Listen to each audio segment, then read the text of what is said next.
Ready, Greg? Ready, Jay. You're listening to The Success Paradigm with your hosts, Jay Atkins and Greg Gray.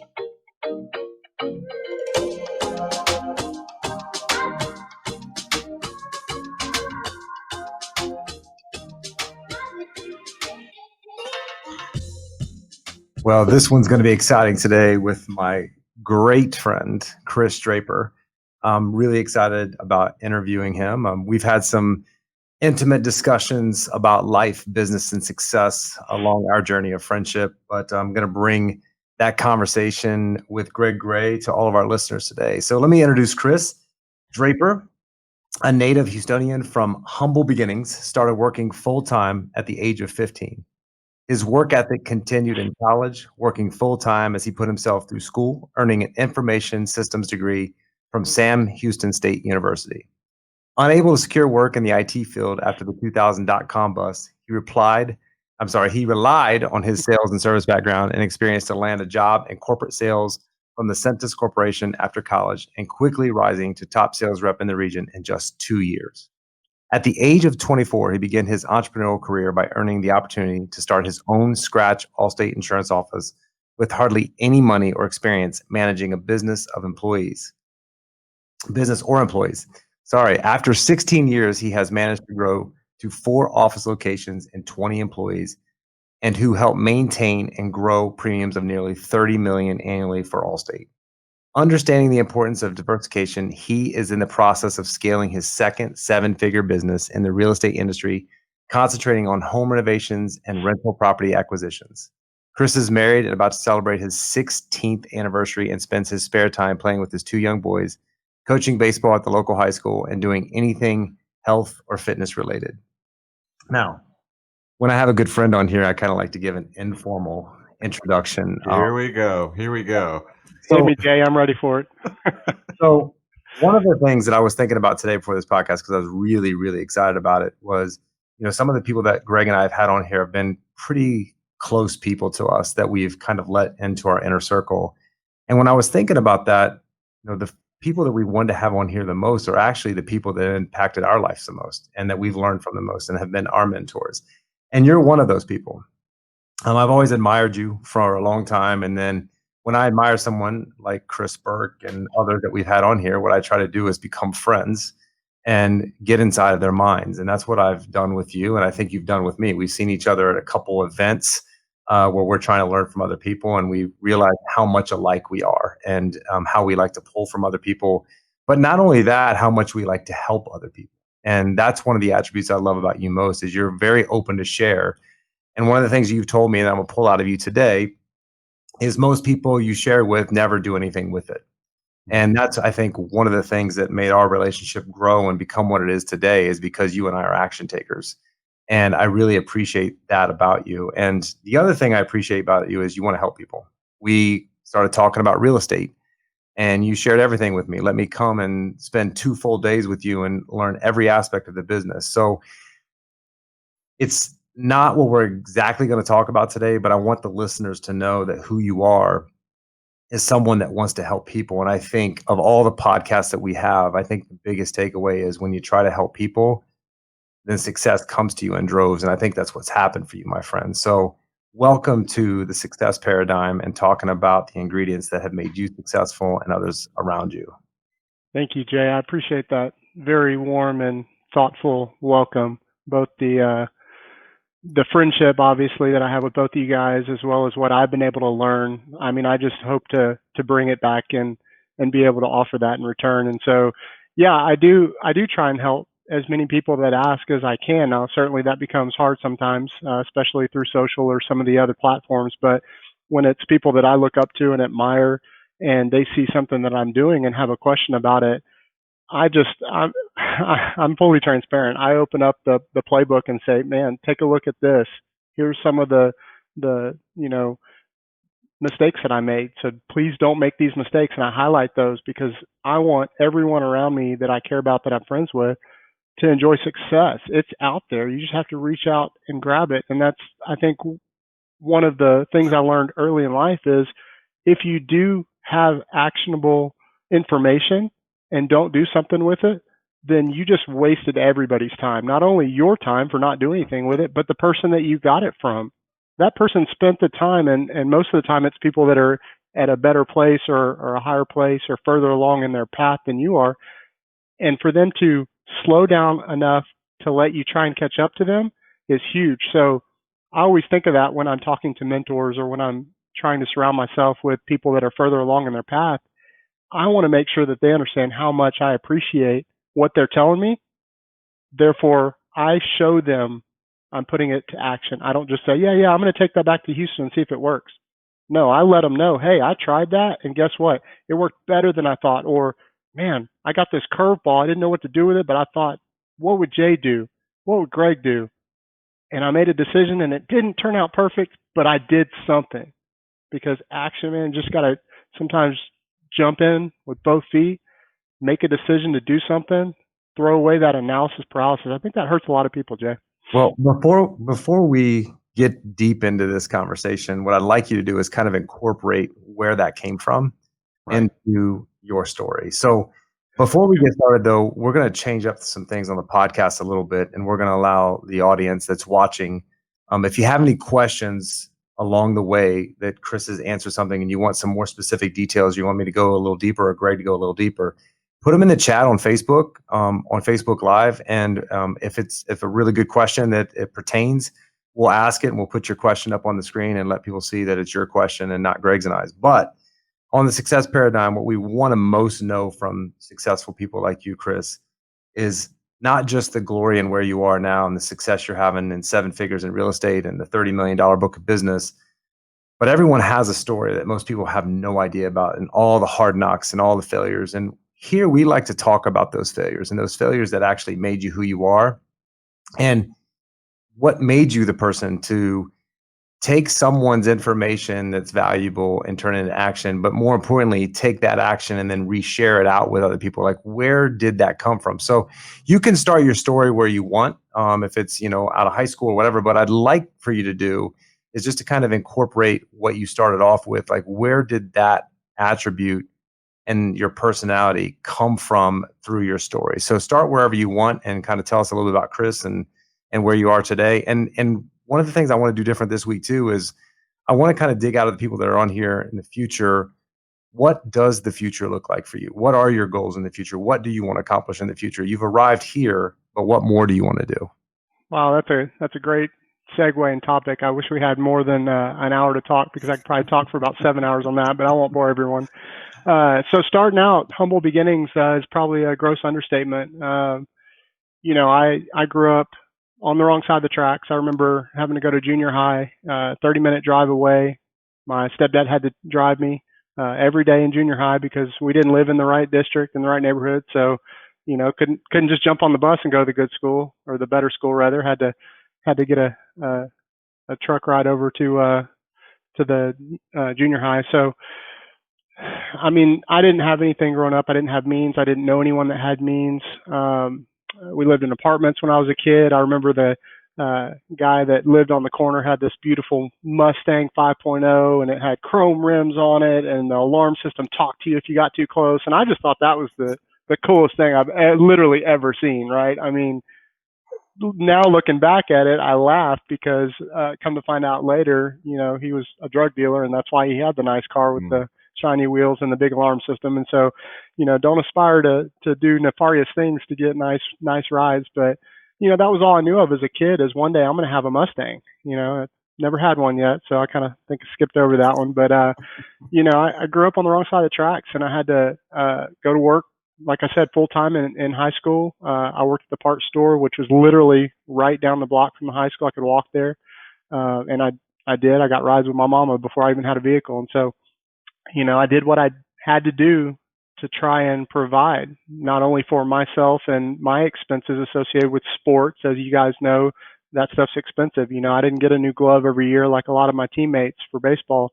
Shoes, athletic gear, uniforms, all that stuff cost money in high school. And I wanted to go on the trips and do the things that other kids around me were doing. And we just, family couldn't afford to do that. So I had to go to work.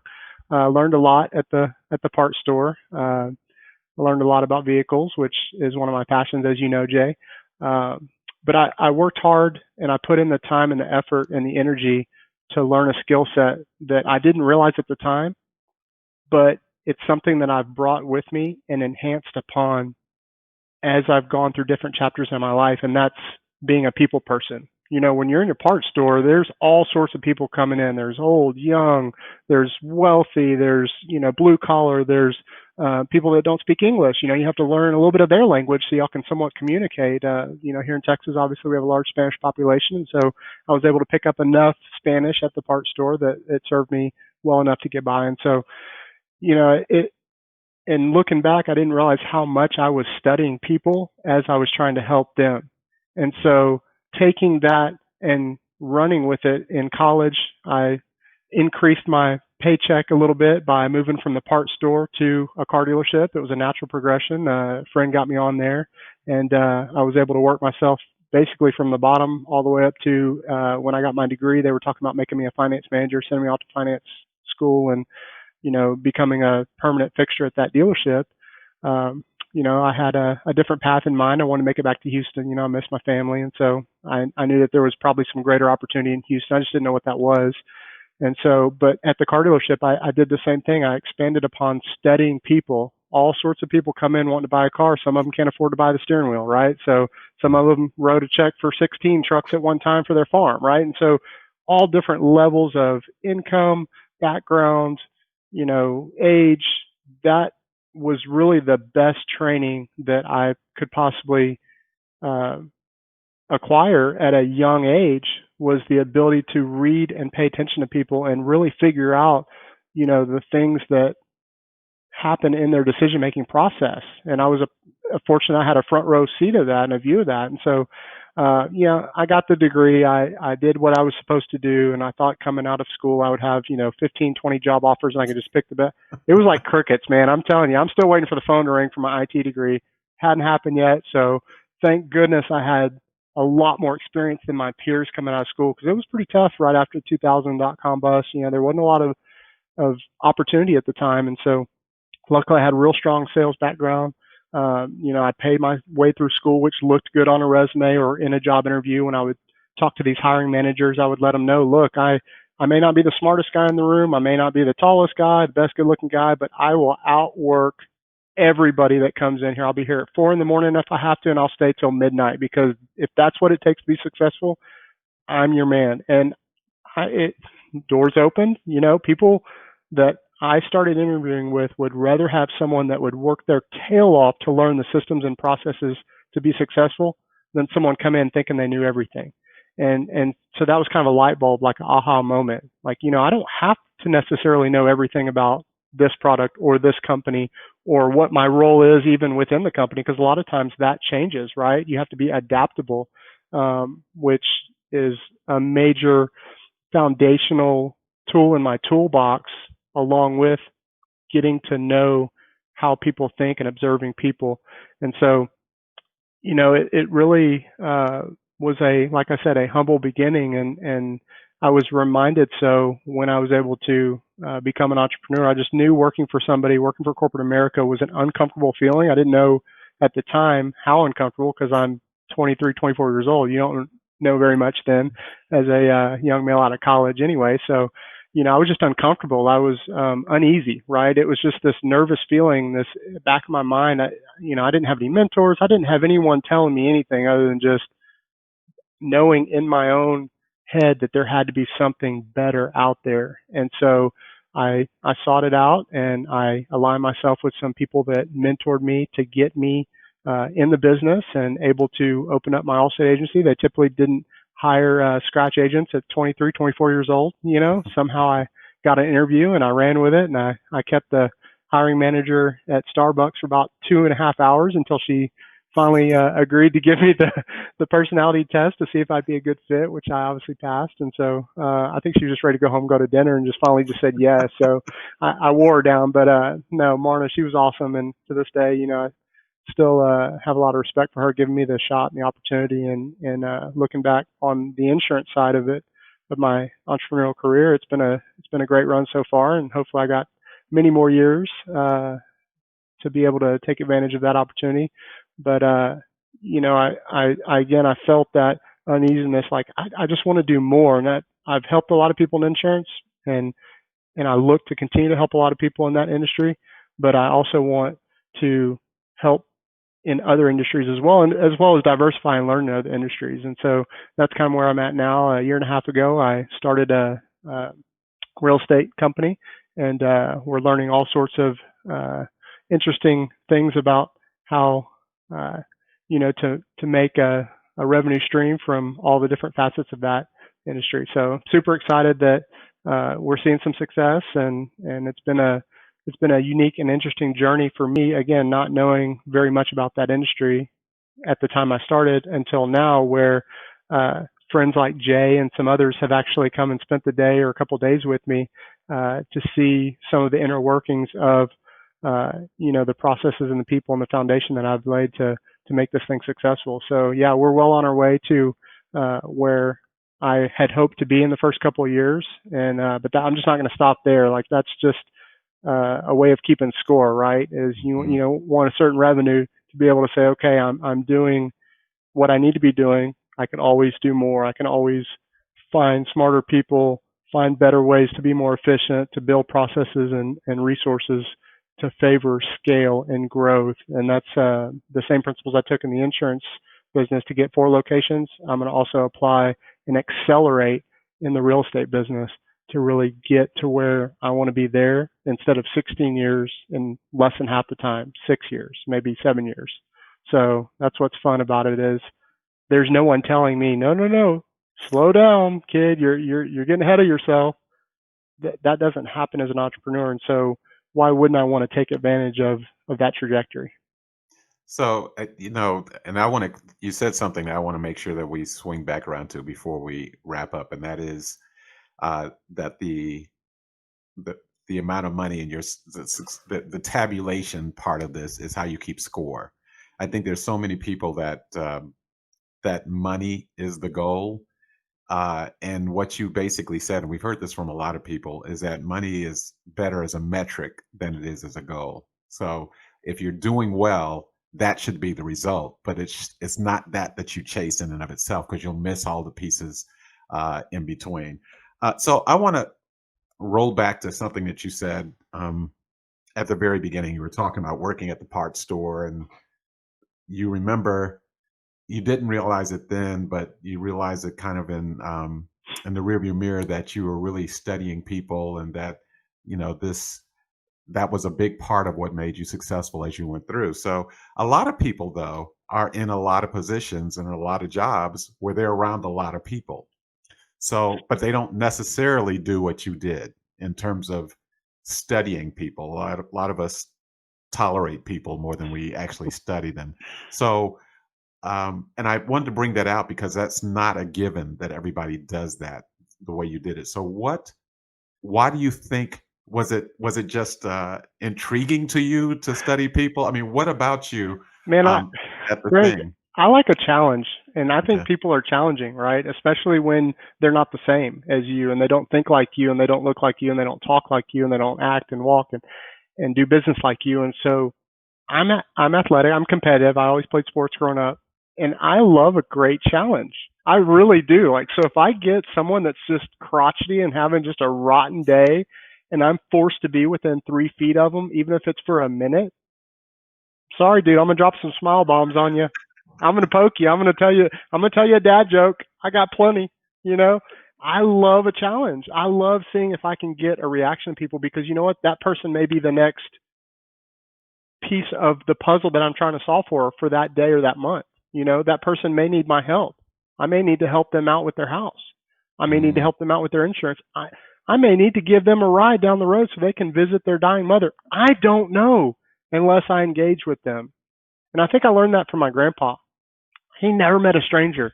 3-foot rule, he would always approach somebody and ask, how you doing today? And if he saw something, whether in their facial expressions or their demeanor or their voice, or heard something, he was very in tune with people. And I think that's how at an early age I started mimicking that mindset, because I knew that it would serve me well, not in business. We're not even talking about business. This is life. We're in the people business. We just happen to have insurance products or real estate products or whatever someone's position to represent. We're at the end of the day, we're all people. And if we don't forget that and have that mindset, like Jay said earlier, the success comes in waves. If you don't forget that we're a world of actual living, breathing people, not robots, and you treat people like that and you just out hustle everybody, I mean, you're only going to see the success rise, in my experience anyway. So, Chris, just a couple things I need to reiterate. It is now a 6-foot rule. So you need to make sure that you are social distancing and just concerned about your health. So Brother, appreciate that. in your 6-foot circle. But so do you think your grandfather is the one that is made that or pay it forward? Is it all kind of tied together, or did someone else? I mean, what made you this person that wanted to show people what you've learned and because one of the things I told you when I come out to visit you, I was like, man, I'll pay you for your time. I know your time is valuable. And the first thing you said is, no, man, just come out and spend the day with me. And you prepared. You had things prepared for me. Your assistant had things prepared for me. Like it was efficient, which took your time, and it was from the bottom of your heart. And we had a great couple days together, like just connecting and using our minds. But who embedded that in you? I mean, that's not most people. That comes from somewhere or something. Yeah, so I mean, I moved around a little bit as a kid, and so I was actually really shy, believe it or not. Greg probably doesn't believe this at all because he's only known me later in my career when I came out of my shell. But I was really, really shy as a kid, and I listened a lot. That old adage, you have 2 ears and 1 mouth, so you should listen twice as much as you talk. Right. I listened like 95% more than I talked. I was in my shell unless I really knew somebody. And so I didn't really have a lot moving around as a kid. I didn't really have a lot of interaction or mentors or people that kind of took me under their wing, being the oldest of 2 kids, single mom, working 2-3 jobs, trying to make ends meet until my stepfather came along. I really had to do a lot on my own to get to the next level, if we're talking about levels, or get to the next comfort zone. I remember a time when the comfort zone for me was knowing I was going to be at a school for longer than a year. That was a real comfort zone, knowing I can actually go and make a friend and I'm not going to have to say goodbye. So now fast forward, I'm outgoing to a point. I still have to obviously be conscious of my time, because when you're outgoing, you can, like I was telling Lola earlier when we were getting set up for the call, I'm the kind that I'll stand on the driveway for an hour talking to my neighbor, which Howard, Jay, and I'll look up and I'm like, oh, wow, it's past dinner. I'll walk in, I get in trouble because dinner's been on the table for 30 minutes and I've been outside talking. Of course, I blame it on Howard. I say, no, Howard's the talker when, my wife knows it's me. So I have to be cognizant of that, right? Because time is the one resource you just can't get back. You can't get a refund on it. It's costing more and more. And so when you talk about like keeping score, Greg, and why you do this, it's not for the necessarily the what can I get to, it's how much time can I create by trading money for it. So having the businesses doing great, but having them doing great where they don't need my daily input, having these successes so I can go home and spend time with my kids on the weekends or at night, and even take them to school every day. And, I haven't missed a day taking them to school yet. And so I'm proud of that. And I want to leave a legacy for them. That's my scorekeeper right now, is how good of a legacy am I going to be able to leave for them? Because I didn't have one to start out with. And I started under the bottom. Like most people start at the bottom. I started like in the hole. And when I started my insurance agency, I actually had to get help from my grandmother because no bank would talk to me. I went to, I think there were 7 at the time, the biggest, best banks, and none of them would give a 24-year-old anything, much less like money to start, a business. And so I had to go to family, and I relied on that relationship, that great relationship that I had with my Mimi. When you're from German descent, grandma is Mimi and you have Opa.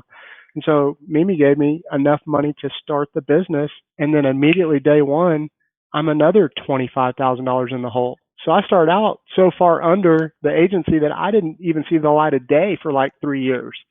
that's after 3 years finally, and I had an employee, and I could see the revenue start coming in. Finally, at that point, I knew I was going to be okay. But man, that was a tough 3 years. There was sleepless nights. There was nights sleeping in the car, sleeping in the office. I mean, doing whatever it took. Jay and I laugh. I was kind of homeless there for a little while because I was in between places to stay. My apartment lease was up, and I went off to Chicago for training. I came back, and I kind of didn't have any place to land yet because, my living situation was what it was. And so, I slept at the office a couple nights and showered at the gym and just did whatever I could because I was working 16, 18-hour days anyway. It didn't matter where I lived. I lived at the office, Right. You weren't and I there had anyway. to, where I wasn't anywhere anyway. So, I was on the phones. I was trying to make it rain, right? I was making contacts and selling insurance policies and doing whatever I could to get to that next level or that next comfort zone. So, when you were talking about the hustle and the 3 years before it kind of, I don't even know if you remember this conversation, Chris, but when, and I have to thank you for this because there's not a time that we talk that within the first 5 minutes you don't ask me how I'm doing, which I think is kind of representative of what it is you say and how you engage people. Is you always ask, how's it going? And if I say it's going great, you say, good, it's going to get better. If I say I feel like I'm getting my teeth kicked in, you say, you know what, you made it a year. A lot of people don't even make it a year. I mean, it's you have a way of encouraging, either from good to great or from crying towel to you'll make it no matter what. So I appreciate that. That's important. Thank you for saying that, Greg. What's also important, though, is what you just said, because we talk about people's path to success, and you're at a point now, which I think is part of the metric, as you said, to be able to take your kids to school and pick them up, and if you wanted to be the parent of the day at the school or whatever you want to be able to do, or go to work out in the middle of the afternoon. A lot of people think it is forever that you're going to be working 16, 18, 20 hours a day. And I think some people actually kind of marry themselves to that thought, and they lose a lot of things on the back end because of it. So, Yes. my bank account balance is singing, but no one's talking to me. That's a limitation. You cannot take it with you. Yes, you can provide for your family and a legacy, but I know for a fact that my family would rather have me than the stuff that things provide. Once you get past your certain comfortable level of living expenses paid for, everything else is excess, and different levels of excess are comfortable for different people. And so having that limitation that you get married to those long days, even if it's 10-hour days or even if it's 8-hour days, but working for someone else, making someone else, get to where they want to get to, it's those limitations that hold us back. And so, one of my favorite quotes from Les Brown is, life has no limitations except the ones that you make. And so if you think about that for a minute, like it all starts with the mind, like where you're going to be, the decisions you make, who you surround yourself with has such a huge impact.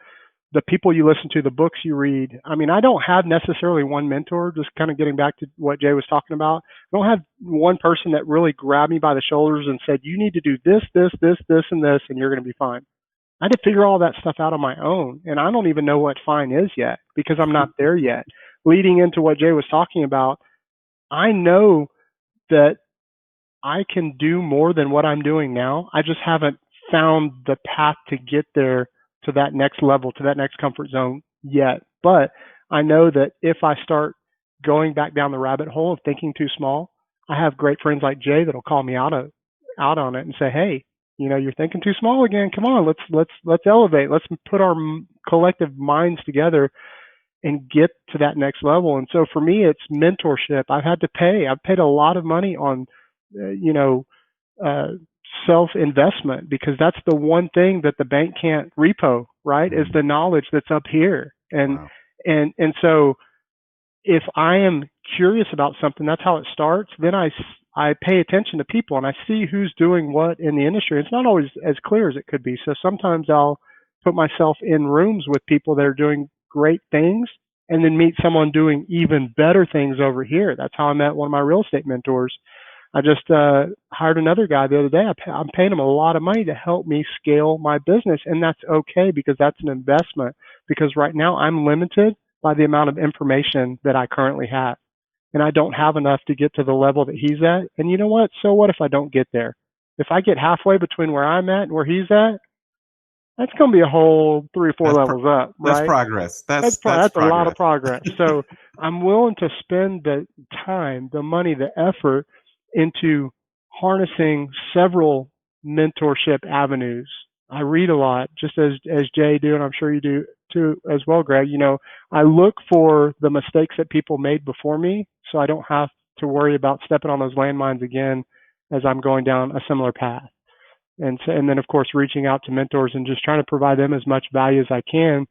And if that comes in the form of monetary payment, I will pay the piper knowing that I will 10, 20, 100x that investment because I'm, like Jay said, I'm a notorious action shaker. I can't help myself. I have to, if I pay for something especially, I have to run with it. I have to see how far I can take it. And I think that's the key is people always want free mentorship, right? And, Yeah. you know, I was actually just going through my text today and I realized I missed a link that you sent me that we need to discuss after this about some mentorship and about a mastermind that we need to go to.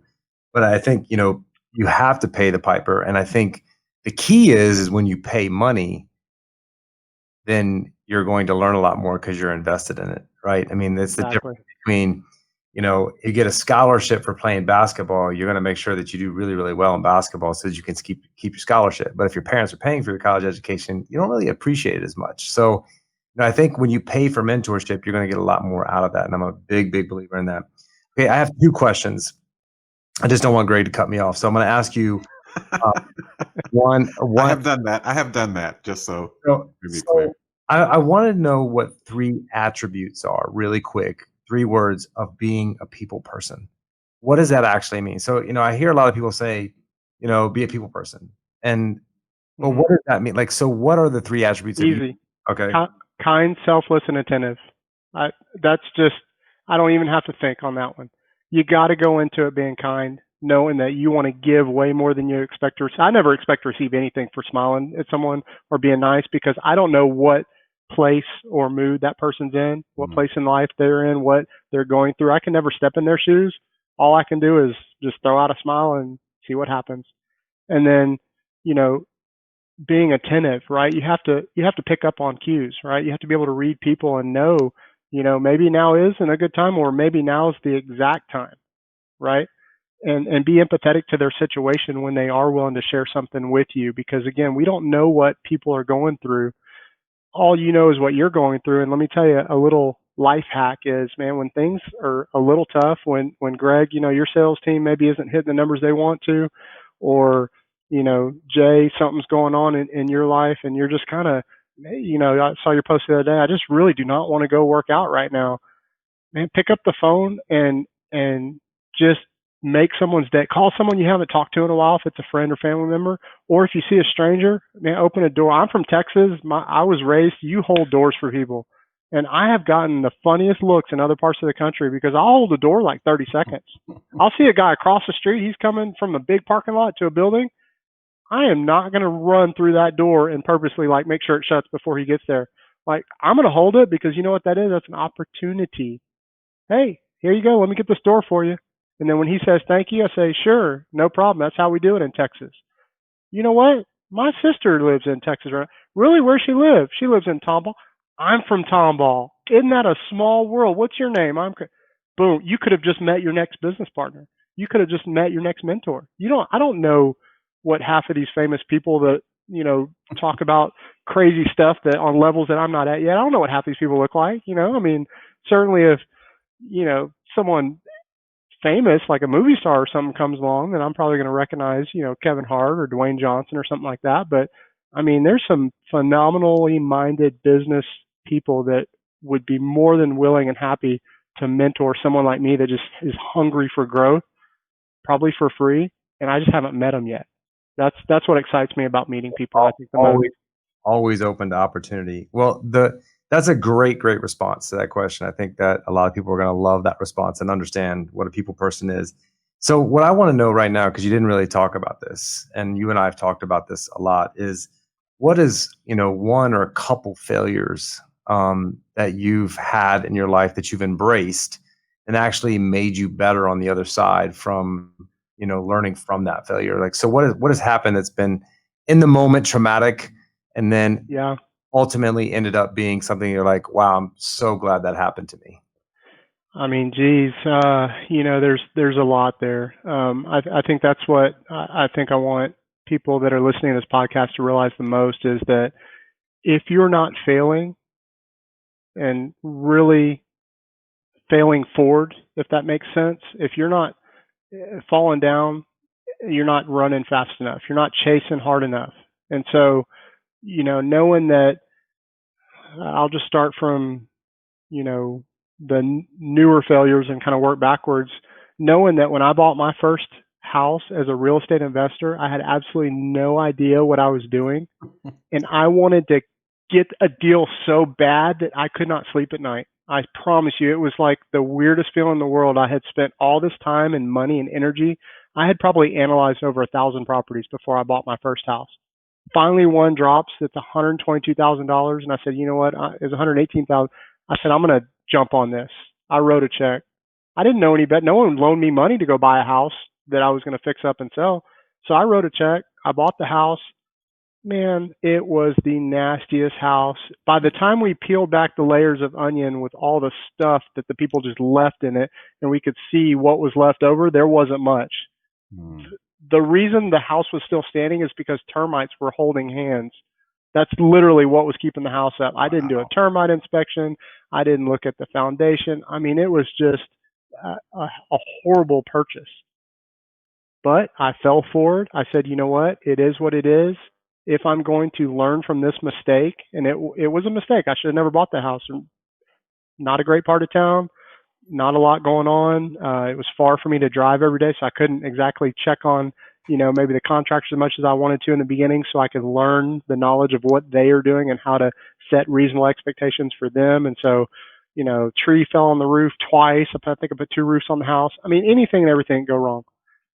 Fast forward till today, a year and a half later, I'm not writing checks for these houses anymore because now I've done enough deals where banks trust that I know what I'm doing. I'm actually closing on a house tomorrow. Jay, you'll get a kick out of this. It's going to cost me $49. Buying a house, $125,000 house, is going to cost me $49. So, but it was finding the right people to show me the path and connect me through my trials and tribulations that got me to that, what I call success. I mean, it's pretty successful in America. I mean, I didn't even know that was possible. And I hope some viewers realize, like, what you don't know is possible is the very thing that's holding you back. I can go buy 100 houses this month if all I had to spend was $49 on each one of them and not even blink, versus buying one house and writing a check for it for $120,000. So, but that failure allowed me to realize that I needed some more help and I need to really dig deep and focus in. And now every house gets termite inspection. We try and do a sewer scope on every house built prior to 1990. These are all life lessons I learned just starting and scaling this real estate business. And then, certainly some other failures. I mean, I didn't think I was going to make it as an insurance agent. A year and a half in, Allstate pulled the plug on homeowners insurance here in the Houston market because of hurricanes. There was a rash of hurricanes. Obviously, everyone remembers, what happened in the early 2000s. And so Allstate said, hey, you know what? We're out of the homeowners business. And a manager told me at a market meeting, I was sitting in the front row, told me, hey, you young agents, y'all probably never see homeowners on Allstate paper ever again. And that was huge. I saw agents leaving in droves. And I'm thinking to myself, man, I'm a year and a half into this. I don't know what I'm going to do. And so I assessed the situation. I figured out, well, I can still sell car insurance. And you know what? Life insurance, I sold more flood insurance that year than I think I sold car insurance because everyone had just been scared, by Katrina and flooding and all that. So I figured out what it took to get to that next level, basically to get to that 3-year mark to where I could finally rest a little bit knowing that I was going to be around another 3 years and then another 3 years. And now, like I said, 16 years later. So yeah, there's been some big failures. It's certainly, my outlook on life, and I've told this to a few close friends, and so I definitely don't mind sharing it because I wish more people knew it, is life is just one big experiment. So you're able to change a few of the ingredients and the factors that go into the end result, but you have to constantly be adapting and experimenting, because even if you fail, well, now you know which ingredient doesn't work. You can go ahead and take that off the list and keep mixing until something turns out close to or exactly or better than what you thought it would. Let me tell you, my insurance business is a heck of a lot better than I ever thought it would be. Even 3 years into it, I'm like, I had these break points, right, Greg? We were talking about, just keeping score. If Yeah. I could just be $1 million book of business, I have it made, right? Man, let me tell you, that was a big wake-up call once I finally got there and realized, well, the government's going to take half. You got expenses. Well, to service that $1 million book of business, you got to have about one, if not two employees. At the end of the day, I think I made less as $1 million than I did a $100,000 agency. I did not know that that's how the math would work out. It was one big experiment. So at 30 million, thankfully, scale, finally you reach a point to where, there is some significant scale there, but these are all life is all just one big experiment. And so, not being limited by what I don't know and failing fast, failing as often as I can, because that takes things off of this list of ingredients to create the life that I want for myself and my family. Well, just so that there's a lot of people that are not familiar with how the insurance business works. So just as an FYI, $1 million book of business doesn't mean that you are making $1 million. Those are not the same thing. Well, you're still on the poverty level at that. you are correct. The company is making $1 million after they pay you and you pay your expenses and employees. That's you're right. probably negative a couple $1,000s a year. It could be. You're writing that off to the taxes. Yeah. Right. I just wanted people to hear that and go, no, that's not how it works. No. You said something. I just wanted to say something, Greg. He went to experiment with ingredients, and what I was thinking, you could experiment with corn a little bit more than you have. No, we're not going to do that.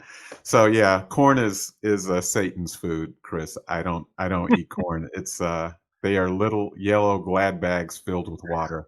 And that's all corn is. It has no purpose on the planet. It's not digestible. So what's the point in eating it, right? Hey, you know what? I never even went that. Take that, Jay. How about that? So don't even get me started about Jay, because what our listeners don't know is Jay is the Usain Bolt of competitive eating. If you've ever broken bread with Jay, you know exactly what I'm talking about. So I'm in Texas, right? We love our sweet tea. I am sweetening my tea at our last event at dinner one night, and I look up and Jay's finished with his meal. I haven't even taken a bite yet. He's wiping his mouth. He cannot take his time and have his food get cold. He will have to finish it in the first 30 seconds. And then he asks you questions the rest of the time you're eating. I'm like, I've seen, there's something that goes on with that. So, but no on the corn, just in case you missed that, Jay. We're not doing corn. You said something when you were talking about that house, the first one, and that you were chomping at the bit. And you mentioned, paralysis by analysis before, and you looked at 1,000 different properties. And as you were describing that, Chris, it's interesting because what it almost sounded like you said, with if you'd have changed a couple of words and said, I paid $118,000 tuition to go through the process to learn exactly how to do, real estate the right way. I think people would have said, wow, okay, but that's what you did. I mean, that's what I did. That's what I told Jay. I could not have learned what I learned at a class or a mastermind or in a book. I could not have learned what I learned on that property. There's no way. So now moving forward, I have ingredients or tools in my toolbox that I use to make sure that I have a lot more successful results in product, which is AKA profit when you're flipping houses, than the day I started. March 22nd, 2019, I bought that house, and I will never forget that university where I spent a lot of money on that day. Well, yeah, and I think that training. It's important because it would have been very easy for you to say, I lost $118,000 on that piece of crap house. So and we talk about this every week on the Success Paradigm, how much perspective and worldview and the way you process, because everyone has failures. And the reason we ask about them is because we want to hear and want other people to hear how you process through that failure and translated it into. So really, I mean, there are a lot of people that have spent a lot more money than $118,000 over a lot longer period of time Yeah, and didn't walk away with anything that made them stronger or better or smarter or more efficient. So the fact that you can do that, because I'm picturing that house when you said the only thing holding it together was the termites, locking arms. yep, But that was tuition for you. yeah, And what you learned in that purchase probably catapulted your knowledge base. There's things that you will never do again. There's for there's sure, things that now you will always do again. for So sure. thank you for sharing that, because it's important for people to hear that. It's all of us are failing all the time. The question is, what are we doing with what we learned from that failure? Are we? And the bigger solve for is how you react to that failure. I think Mm-hmm. that's the mindset. I always go back to the mindset, and it Yeah. starts with self-analyzing your where your deficits are, but how you react to things around you. And I even remember looking back in my early 20s, I had wheels stolen off my truck. I had a really nice truck right out of college because I had a corporate job now. I thought I was making good money, right? So I go and buy way too much of a truck. Man, I had some fancy wheels on this thing. I got my chrome wheels. Those things walked away because it was sitting out on the driveway. I didn't have a garage, right? Those things walked away. I remember I get a phone call, and I your wheel's been stolen. My stepdad called me off the driveway. I was at the office. I don't remember why I wasn't driving the truck that day. Probably slept at the office the night before. I don't know, but your wheels are stolen, and I didn't get mad. He was expecting me to like go berserk and start cussing, and I said, well, I'm in the insurance business. I guess that's why we have insurance, right? I mean, I didn't miss a beat, knowing that there's nothing I can do. Being mad and reacting and overreacting and blowing a gasket.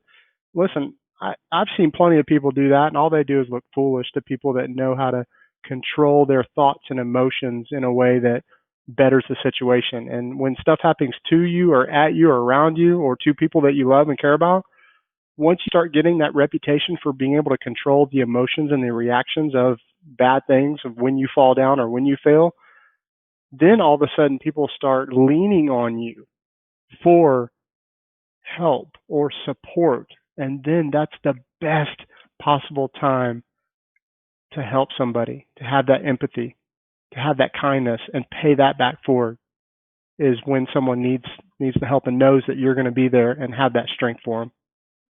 So you said something that I want to dig into a little bit, because you mentioned that, especially as a young guy, you didn't have 3 or 4 times you said, I didn't have a mentor. I didn't have anyone to look up. I didn't, those things.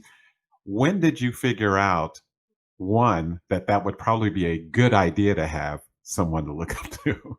And then two, how did you choose?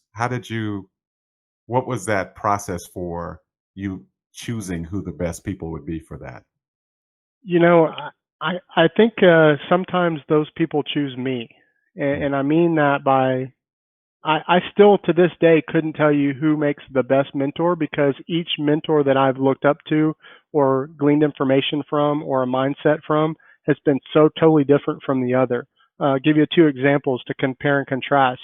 Ty Lopez. I went through his mentorship program, paid a lot of money to do it, 67 steps. I mean, this guy really knows people and studied psychology, and a lot of what he does, if you really unpack it, is very on purpose and specific, especially with some of his videos of him in the garage with his books and his Lamborghini.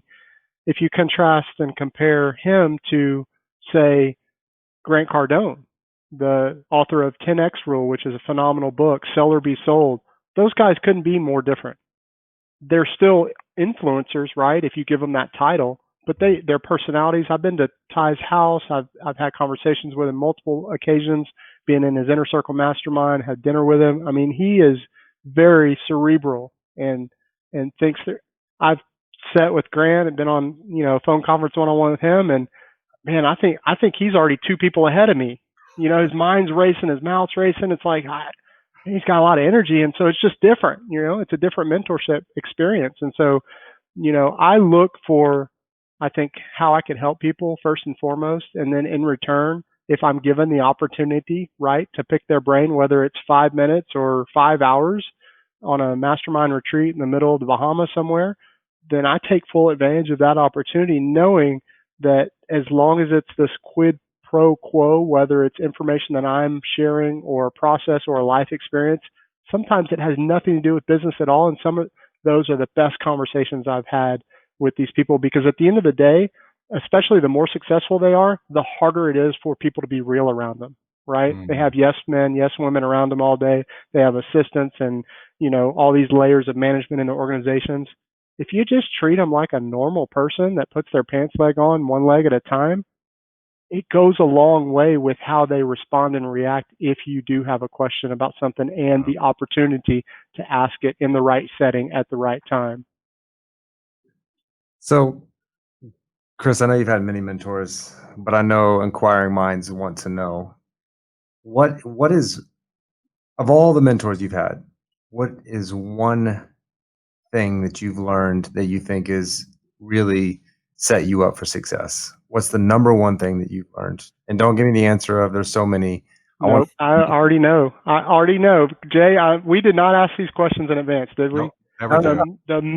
The minute you started talking, I already knew what come to mind, because it is something I think is so overlooked, and I hardly ever I see it in you, Jay. That's what I love about you. Greg, I see it in you. We've had great conversations. The abundance mindset, knowing that regardless of your situation, where you come from, how much coin you have in the bank today, how much time left you have on this earth, there's an abundance of resources out there that you have to go out and chase. You have to pick up those resources. I can't read all the books on my bookshelf. I bought them all because I like the paper. I can't do the audio podcast. I'm too ADD. I love the paper because I can get in a quiet place, get under a reading light and knock out 70, 80 pages. And that is my happy place. And I love the touch and the feel of the paper.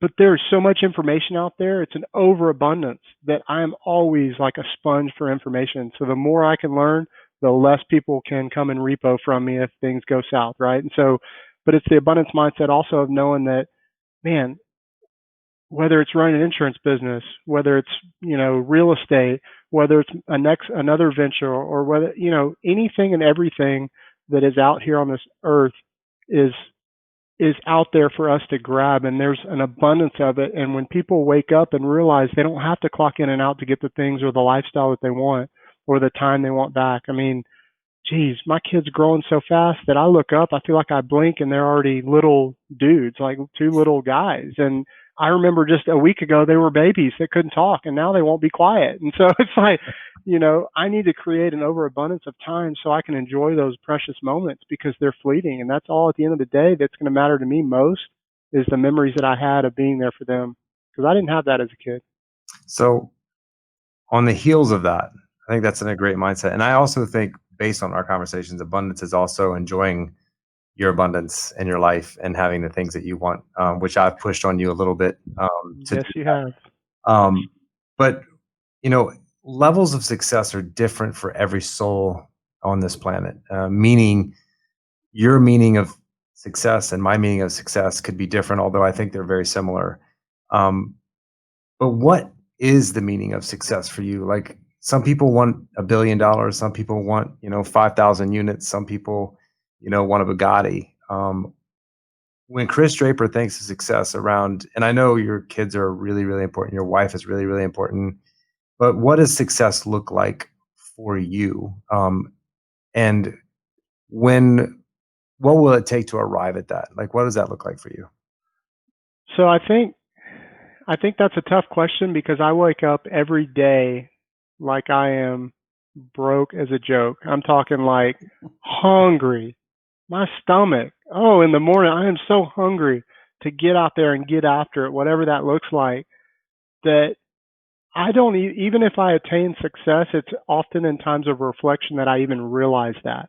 So I look back on things when I have the opportunity to slow down for a minute, when I'm not grinding, when I'm purposefully setting aside time to refresh and recharge and reflect. And that's important too for the viewers. You can't grind or else you're going to get to this little town called Burnoutville. And I've been there a few times, and it is not a fun place to hang out.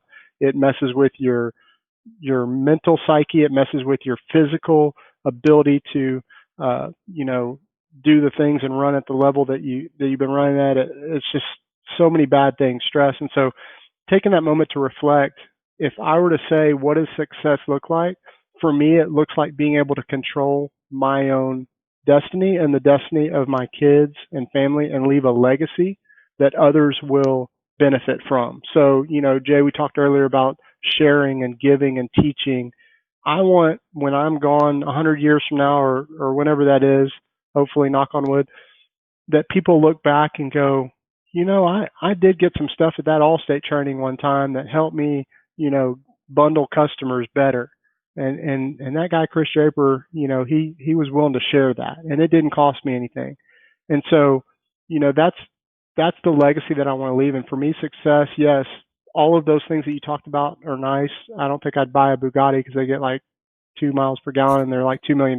But, I think for me, it's having that comfort and that security, knowing that I'm always going to be reaching for that overabundance of success, but I don't have to. It's because I chose to, and it's because I'm not letting anything limit my mindset or thinking or my kids' thinking, in knowing that there's a life out there better than what the world has designed for us to live, or society, or the media, or all of these other, even your Facebook friends. You don't realize how much people influence you until you cut them out of your life.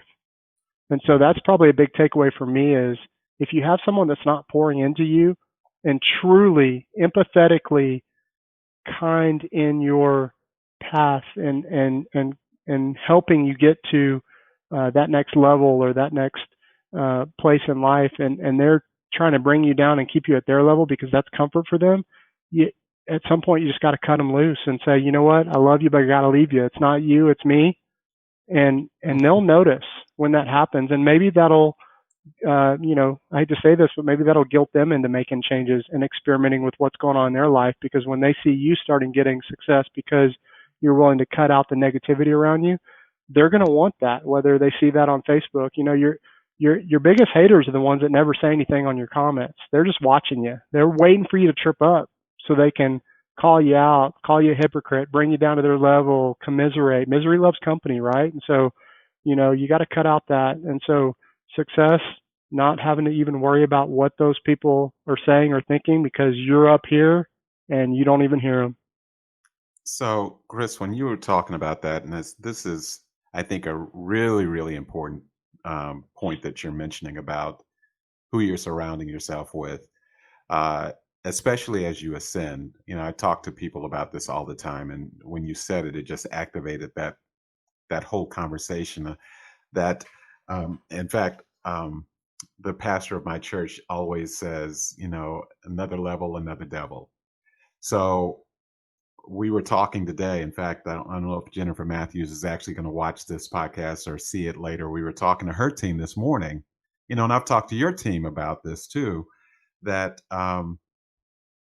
you have to know who and what to take with you and who and what to leave behind. Because what I keep finding, and you said it, is, the people that want to drag you down, they're not going to go up the ladder with you, because they don't know how to operate up the ladder. They only know how to operate on the rung of the ladder where they are. So they'll hold on to you to keep you on that level.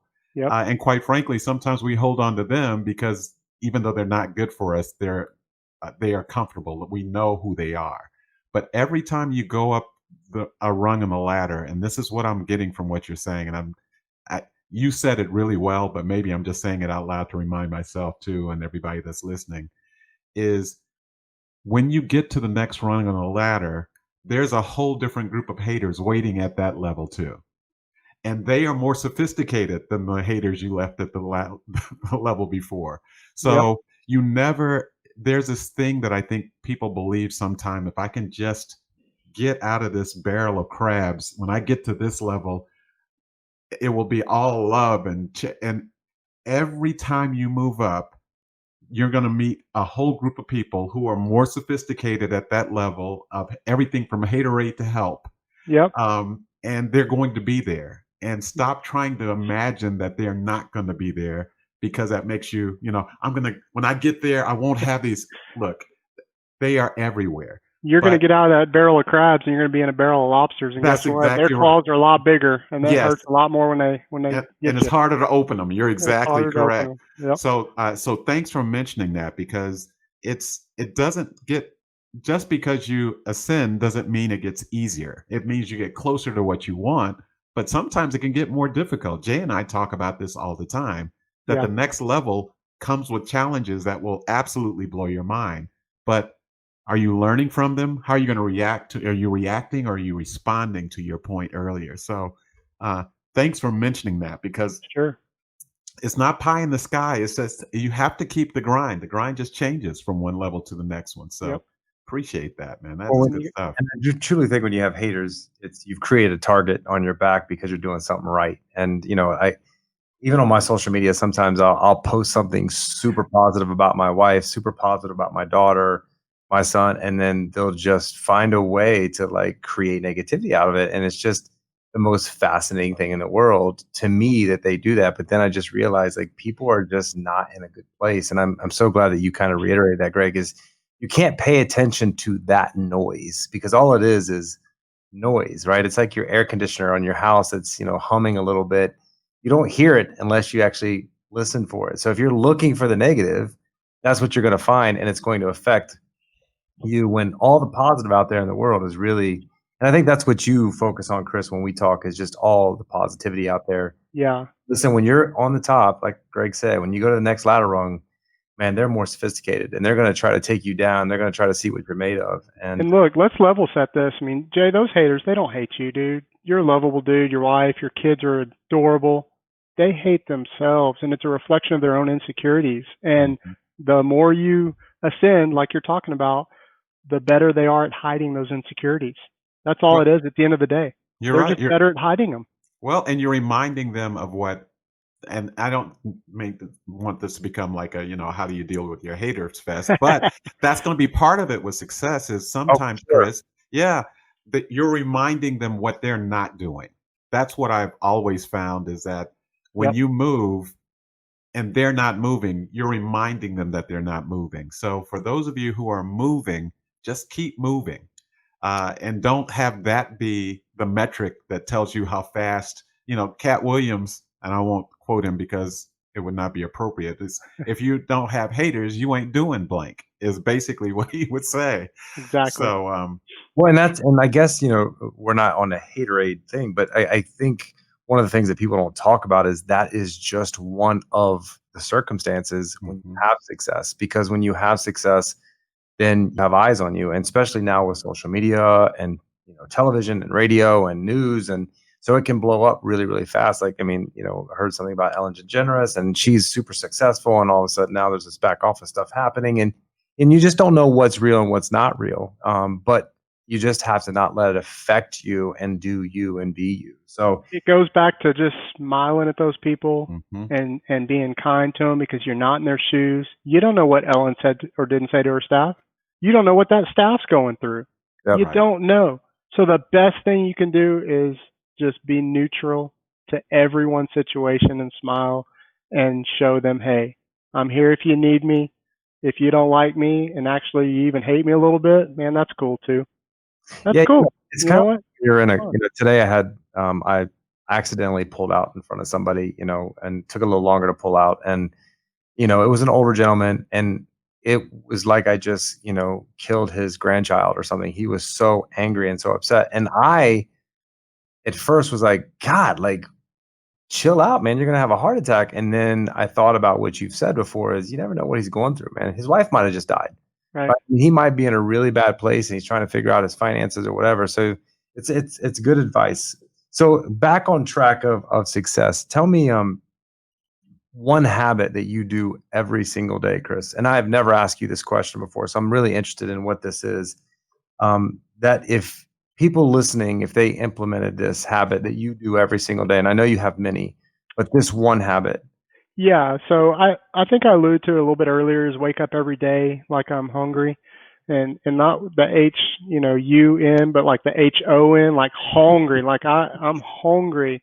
And so what I mean by that, and I'll dive into that a little bit further. And yes, I do have these little habits and idiosyncrasies.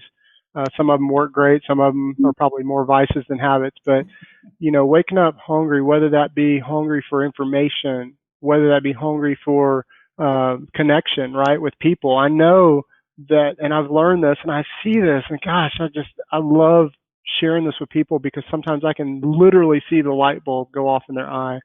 Is how are you your net worth is directly related to your network, right? And so the more people that I come in contact with, and so I wake up in the morning and I actually look and think about ways to change maybe my path to the office to where I can stop off and get a smoothie or get an iced tea at a different place for a change. I don't ever like to get confined to normalcy because I think that comfort level and that normalcy is what gets us fat and happy. I don't want to be fat. I want to be happy, but I don't want to be fat and happy. I don't want to be so comfortable that I miss out on opportunities, whether that's connecting with another mentor, being a mentor to someone else who needs help.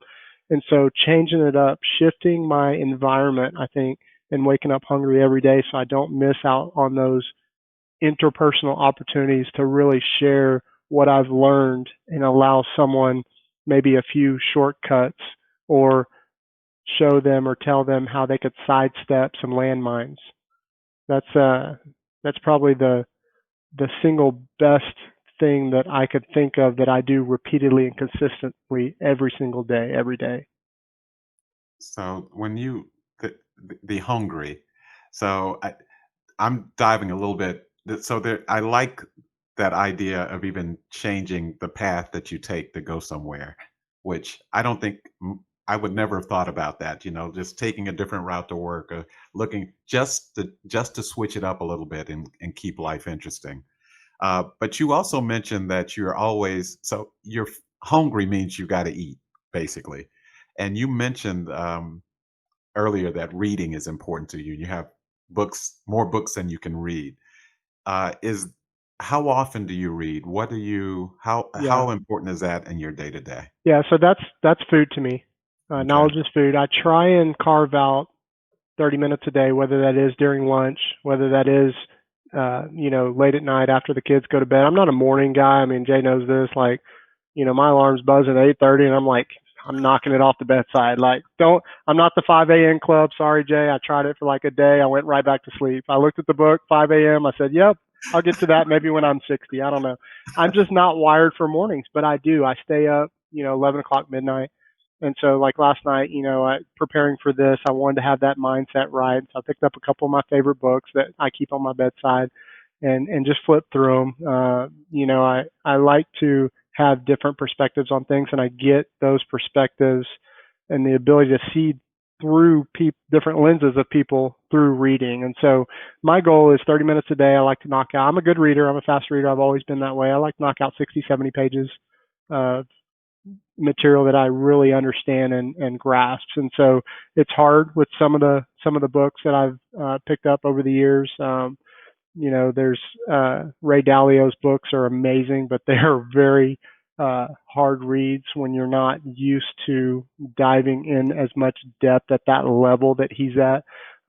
Certainly one of the most successful hedge fund creators of all time. So, I look for those knowledge meals because I have an appetite for that, and I just have to eat every day or else I'm going to go very hungry. And I notice when I do go a day or two, say because of life happens, by the way, I'm not kicking myself if I miss a reading day. I just know that I want to read a little bit more the next time I get to a book. And so, I do notice if I go like 2-3 days without reading because of travel or because of life happening, I feel stagnant, right? I feel hungry, HON hungry, because I know that I'm not feeding the beast inside me that is this sponge that wants as much knowledge as possible, actionable knowledge as possible.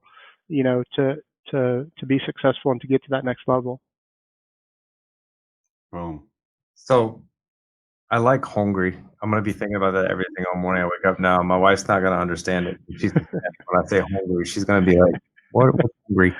I can't wait to use that word with her. That's gonna be a whole lot of fun. And Greg, Ray Dalio's Principles, you would not like that book. It's the size of probably like 6 Bibles. Thick. Yeah. I mean, it's a big, large book with small writing, and I just know Well, there you go. There you go. you wouldn't like it, Greg. Thank you. Okay. I'm gonna Hardly any pictures, Greg. Well, Sorry. it's out. It's out then. That's just it. There's other stuff. So I'm going to form this question around your kids because I know how important they are, and you've talked a lot about legacy and with them. So if you, and this is again, I asked this question because I really want you to go deep, and this is kind of a morbid question, right? So something's about to happen, and you got to leave planet Earth, and you can leave 3 words of advice for your kids to live by, 3 things. And not the people person thing, but these are 3 different things that are going to create success for them in their life, that if they do these 3 things, these 3 principles, Yep. what would you want to leave them with as your legacy? 3 principles I would want to leave my kids, if these were the last 3 things I would say to them, would be never settle. I think that speaks for itself. Never get complacent. Never be told it is what it is and tough stuff, deal with it. Never settle. Certainly, what we've already talked about is never stop learning. I don't care if you graduate high school, college, get an MBA, a doctorate. I don't care if you're the president of that would be awesome, but don't quit learning. Don't think that you've ever made it and attained all the knowledge that you need. I hope that I read until my last breath. I really don't see that going away because it's such a muscle memory habit that I have now. And I've seen it do so much to elevate where I want to be, not just in business. Business, like we talked about, that's tally, that's keeping score, but just in life and creating a lifestyle of what we all have very limited time. We don't know when our time's up. So I just want to maximize that time while I'm here and create the best life that I possibly can for myself and the kids. And then just be kind. Geez, look at this world today. We have all these movements and protests, and you have people on the news yelling at each other, and you have fights happening, and dude, just be kind to people because you don't know their situation. That's even more of a reason to seek out somebody that you don't normally talk to or would see that you have something in common or aligned with. Some of my best friends, best mentors were so polar opposite of me that you would look at us and think that we were some kind of like a Saturday Night Live skit. I'm serious. And those are the people that I've just learned so much from. And you can't learn from people and surround yourself people if you don't sincerely and genuinely put off the vibe of kindness, of holding a door for someone, even if they're 30 feet away in the parking lot. Or, dude, y'all listeners, try this. I love to do this. Buy someone something in the line behind you and see what happens. I know there are certain restaurants that encourage this on a regular basis, but don't do it at those restaurants. Do it at some place that it's not expected. Do it at some place. It could be a $5 cup of coffee. I don't care. Like, do it and don't even look back. Don't even wait for their reaction. Go to your car and watch how they walk out of that door. You're going to see some smiles, and that stuff right there, that whole smiling thing is contagious, just like the coronavirus. You may not see it because it may be behind a mask right about now, but I promise you there's a smile up under that mask if you do something thoughtful that was unexpected to brighten someone's day. We talk, Chris, about the people that should fall away from us, but I think it's important to put as the other bookend what I know of you and what I've seen of you is while there will be people that fall away, more people will come. A very good mentor of mine tried to get me to do something that was a really big lift. It was probably faster than it was supposed to happen, and I'm a little opinionated about things, especially around character and truth and kindness. I just think those are what I was raised on. But I also have opinions. So this guy wanted me to run for this office, and I said, you know what, man, I don't. If I do that, there's going to be a whole lot of people that are not going to like me. I'm just saying. And he said to me, don't worry about that, because the people that will fall away, double those people will fall in because of who you are. And that's what I see. I've seen you in a lot of different settings, Chris, and I always feel like more people, every time I see you around people, even the people that know you seem to be, they want to be closer to you than they were before. And the people that don't know you, I mean, we were at a meeting in Utah, and you said things, and there were people next to me saying, who is that guy? I just want to know who. And it wasn't because of the tactical thing that you were saying. It's because you made people feel that it was okay to learn and to continue to learn and to be able to be kind. So hats off to you, man, because and that's a lesson for everyone. Don't worry about who you're going to lose by doing the right thing, because you'll gain uh, the abundance of people that will join you, to use your words. It's a great point. Yeah. You're right. Without even realizing that, I think there's a lot more people in my circle of influence now than certainly at any other time. And it's not because I'm doing campaigns to get their vote. It's because I'm just being genuine and kind. And yeah, people do. They like to surround themselves with that, and with people that are doing good things for others too. Yeah. So just We need more of that. I just wanted to tip my hat to you on that, Thank because it's a real thing. Means a lot coming from you, Greg. Thank you. We just finished. I can't. The book we're finishing this week. Why the name just slipped me. The Go-Givers. The Go-Givers, and one of the things that he speaks about in there is know, like, and trust. And I think that's one of the things you have down, Chris, is as you get to know people, and that immediately makes them like you and trust you. So I think that's one of your gifts. All right, so we're going to wrap this up. I'm going to ask 2 quick questions, rapid fire. 3 most recommended books. If you're going to gift a book to somebody and you want to change your life, what's the 3 best books you've read to date? So I already named one of them. That's 10X Rule by Grant Cardone. Certainly, you got to have that on your bookshelf if you're just in life, not even in business. Just 10X your life. There's more out there than we ever thought imaginable. And it starts with mindset, and it starts with that book. That's the first one that I tell people.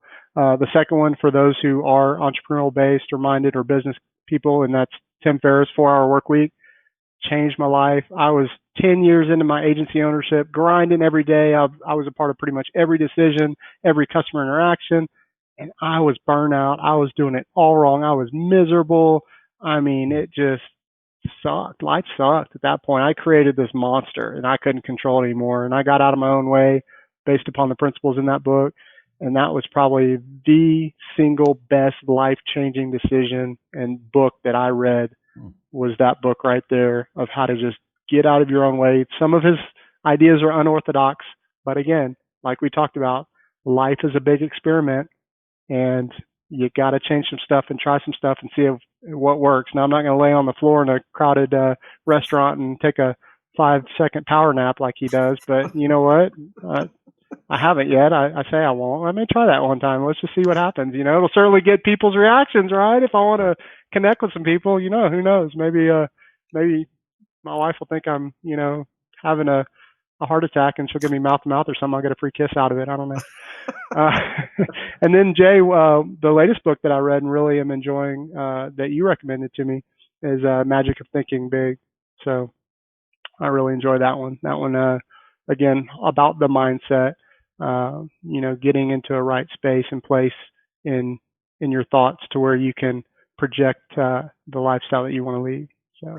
Well, I'm gonna give a plug here real quick to Greg and I's book club, where he's the vice president and I'm the president of the book club.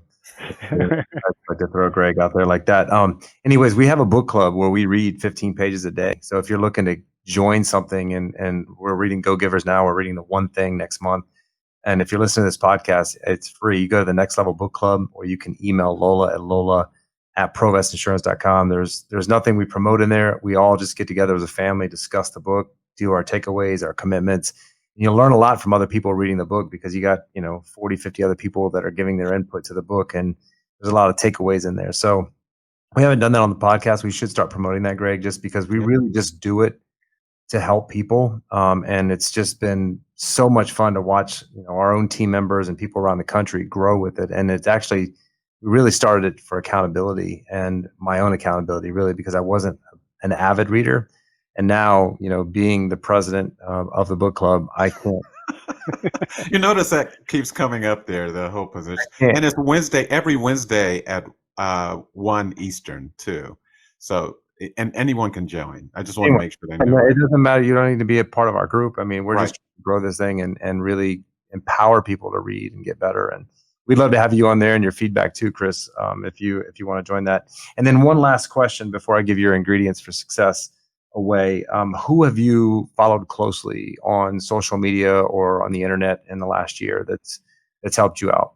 Could be man, I tell you, I send this stuff to some of the younger guys that I mentor because it's just so funny and timely. I like his personality. Bradley, he's I think the real Bradley on Instagram. It's hilarious, just some of the stuff that he talks about. Of course, Ed Milet, Ty Lopez.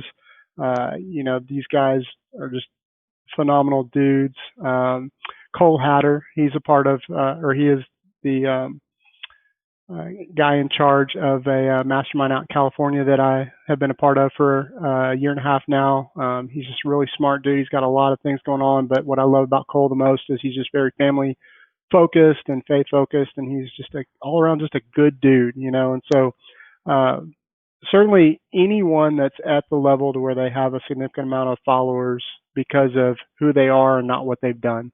I think that's important. If someone listening to this podcast or watching this podcast doesn't necessarily have an idea of where to start, maybe reach out to someone that they know that's successful with that question is a great place to start.